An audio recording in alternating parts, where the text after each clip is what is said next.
जय श्री कृष्ण। भगवत गीता के चतुर्थ अध्याय का श्लोक 13 और 14 का संबंध है कि कर्मजन्य सिद्धि चाहने से ही कर्मों में अदिव्यता यानी कि मलिनता आती है, अतः कर्मों में दिव्यता यानी कि पवित्रता कैसे आती है, इसे बताने के लिए भगवान अपने कर्मों की दिव्यता का वर्णन करते हैं। श्लोक 13। चातुर्वर्ण्य मया सृष्टम गुण कर्म विभागशः तस्य कर्तारमपि मां विद्य कर्तारम्य। अब श्लोक 14। न मां कर्माणि लिम्पन्ति न मे कर्मफले स्पृहा इति मां यो अभिजातानि कर्मभिर्न स बध्यते। इसका अर्थ है, मेरे द्वारा गुणों और कर्मों के विभाग पूर्वक चारों वर्णों की रचना की गई है। उस सृष्टि रचना आदि का कर्ता होने पर भी मुझ अविनाशी परमेश्वर को तू अकर्ता जान, कारण कि कर्मों के फल में मेरी स्पृहा नहीं है, इसलिए मुझे कर्म लिप्त नहीं करते। इस प्रकार जो मुझे तत्व से जान लेता है वह भी कर्मों से नहीं बंधता। विस्तृत व्याख्या देखेंगे। चातुर्वर्ण्य मया सृष्टम गुण कर्म विभागशः यानी कि पूर्व जन्मों में किए गए कर्मों के अनुसार सत्व रजोतम इन तीनों गुणों में न्यूनाधिकता रहती है। सृष्टि रचना के समय उन गुणों और कर्मों के अनुसार भगवान ब्राह्मण, क्षत्रिय, वैश्य और शूद्र इन चारों वर्णों की रचना करते हैं। मनुष्य के सिवाय देव, पितर, तिर्यक आदि दूसरी योनियों की रचना भी भगवान गुणों और कर्मों के अनुसार ही करते हैं। इसमें भगवान की किंचित मात्र भी विषमता नहीं है। चातुर्वर्ण्यम पद प्राणी मात्र का उपलक्षण है। इसका तात्पर्य है कि मनुष्य चार प्रकार के नहीं होते, अपितु पशु, पक्षी, वृक्ष आदि भी चार प्रकार के होते हैं। जैसे पक्षियों में कबूतर और आदि ब्राह्मण, बाज आदि क्षत्रिय, चील आदि वैश्य और कौवा आदि शूद्र पक्षी है। इसी प्रकार वृक्षों में पीपल आदि ब्राह्मण, नीम आदि क्षत्रिय, इमली आदि वैश्य और बबुल यानी कि कीकर आदि शूद्र वृक्ष है। परंतु यहाँ चातुर्वर्ण्यम पद से मनुष्यों को ही लेना चाहिए, क्योंकि वर्ण विभाग को मनुष्य ही समझ सकते हैं और उसके अनुसार कर्म कर सकते हैं। कर्म करने का अधिकार मनुष्य को ही है। चारों वर्णों की रचना मैंने ही की है। इसमें भगवान का यह भाव है कि एक तो ये मेरे ही अंश है और दूसरे मैं प्राणी मात्र का सुहृद हूँ, इसलिए मैं सदा उनके हित को ही देखता हूँ। इसके विपरीत ये न तो देवता के अंश है और न देवता सबके सुहृद ही है। इसलिए मनुष्य को चाहिए कि वह अपने वर्ण के अनुसार समस्त कर्तव्य कर्मों से मेरा ही पूजन करे। तस्य कर्तारमपि मां विद्य कर्तारमव्ययम्। इसका अर्थ है, यह अकर्तारम पद कर्म करते हुए भी कर्तृत्वाभिमान का अभाव बताने के लिए आया है। सृष्टि की रचना, पालन, संहार आदि संपूर्ण कर्मों को करते हुए भी भगवान उन कर्मों से सर्वथा अतीत निर्लिप्त ही रहते हैं। सृष्टि रचना में भगवान ही उपादान कारक है और वे ही निमित्त कारण है। मिट्टी से बने पात्र में मिट्टी उपादान कारण है और कुम्हार निमित्त कारण है। मिट्टी से पात्र बनने में मिट्टी खर्च हो जाती है और उसे बनाने में कुम्हार की शक्ति भी खर्च होती है। परंतु सृष्टि रचना में भगवान का कुछ भी व्यय नहीं होता, वे जो के तो ही रहते हैं, इसलिए उन्हें अव्ययम कहा गया है। जीव भी भगवान का अंश होने से अवश्य अव्यय ही है। विचार करें कि ईश्वर आदि सब वस्तुएं संसार की है और संसार से ही मिली है, अतः उन्हें संसार की सेवा में लगा देने से अपना क्या व्यय हुआ।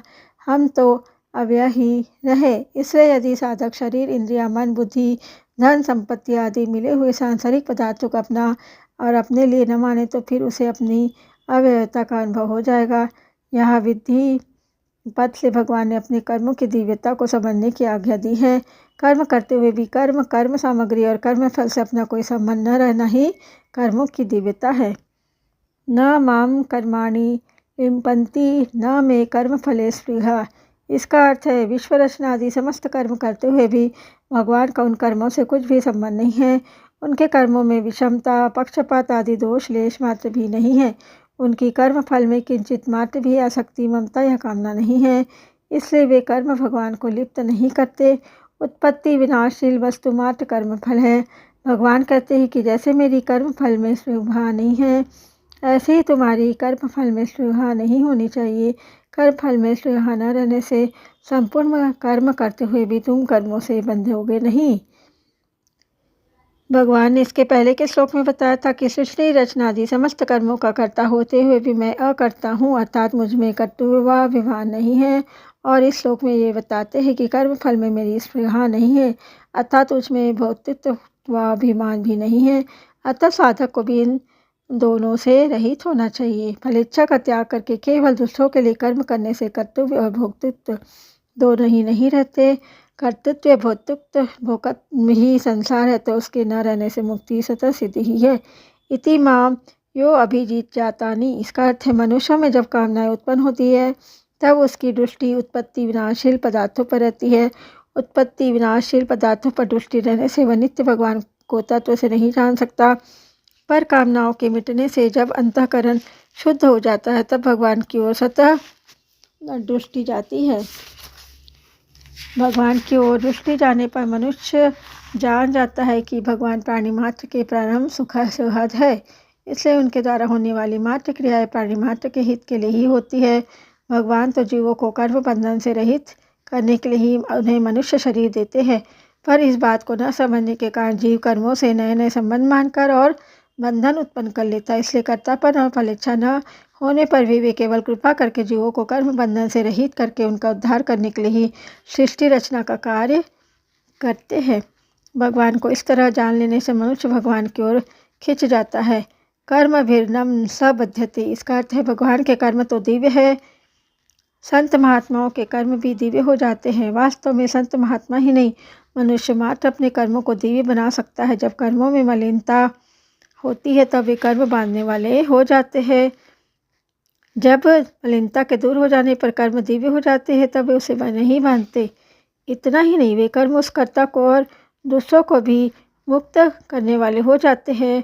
अपने कर्म को दिव्य बनाने का सरल उपाय है संसार से मिली हुई वस्तु को अपनी और अपने लिए न मानकर संसार की सेवा में लगा देना। विचार करना चाहिए कि हमारे पास शरीर आदि जितनी भी बाह्य वस्तु है उन सबको हम साथ लाए नहीं और लेके जाएंगे भी नहीं, तब साथ ले जा सकते नहीं। उनके रहते हुए उसमें इच्छा अनुसार परिवर्तन कर सकते नहीं, उन्हें इच्छा अनुसार रख सकते नहीं, अर्थात उन पर हमारा कोई आधिपत्य नहीं। इसी प्रकार जन्म जन्मांतर से आए सूक्ष्म और कारण शरीर भी परिवर्तनशील और प्रकृति के कार्य है, इसलिए उनके साथ भी हमारा संबंध नहीं है। वे वस्तुएं अपने लिए भी नहीं हैं, क्योंकि उनके मिलने पर भी और मिले या इच्छा रहती है। इसलिए यदि वे वस्तु अपने लिए होती तो और मिलने की इच्छा नहीं रहती। ऐसा होने पर भी उन वस्तुओं को अपनी और अपने लिए मानना कितनी बड़ी भूल है। उन वस्तुओं में जो अपनापन दिखता है वह वास्तव में केवल उनका सदुपयोग करने के लिए है, उन पर अपना अधिकार जमाने के लिए नहीं। सेवा करने के लिए तो सब अपने हैं, पर लेने के लिए कोई अपना नहीं है। संसार की तो बात ही क्या, भगवान भी लेने के लिए नहीं, अपने ही नहीं है, अर्थात भगवान से भी कुछ नहीं लेना है, प्रत्युत अपने आप को ही भगवान के समीप करना है। कारण कि जो वस्तु हमें चाहिए और जो सबके हित की है वह भगवान ने हमें पहले से ही बिना मांगे दे रखी है, और ज़्यादा दे रखी है, कम नहीं। हमारी ज़रूरत की जितना भगवान समझते हैं उतना हम समझ भी नहीं सकते, क्योंकि भगवान की उदारता पार है। उनके सामने हमारी समझ तो बहुत ही अल्प है, इसलिए उनसे मांगना किस बात का। जो कुछ मिला हमें मिला है उसी का हमें सदुपयोग करना है। वस्तुओं को अपनी और अपने लिए न मानकर निष्काम भावपूर्वक दूसरों के हित में लगा देना ही वस्तुओं का सदुपयोग है। इससे कर्मों और पदार्थों से संबंध विच्छेद हो जाता है और महान आनंद स्वरूप परमात्मा का अनुभव हो जाता है। इस श्लोक का परिशिष्ट भाव है, जैसे सृष्टि की रचना आदि करने पर भी भगवान अकर्तापन रहता है, ऐसे ही जीव का भी स्वरूप से अकर्तापन स्वतः सुरक्षित रहता है, परंतु वह मूर्खतापूर्वक अपने में कर्तापन स्वीकार कर लेता है। कर्म, क्रिया और लीला तीनों एक दिखते हुए भी वास्तव में सर्वथा भिन्न है। जो क्रिया कर्तृत्व अभिमान पूर्वक की जाए तथा अनुकूल प्रतिकूल फल देने वाली हो वह क्रिया कर्म कहलाती है।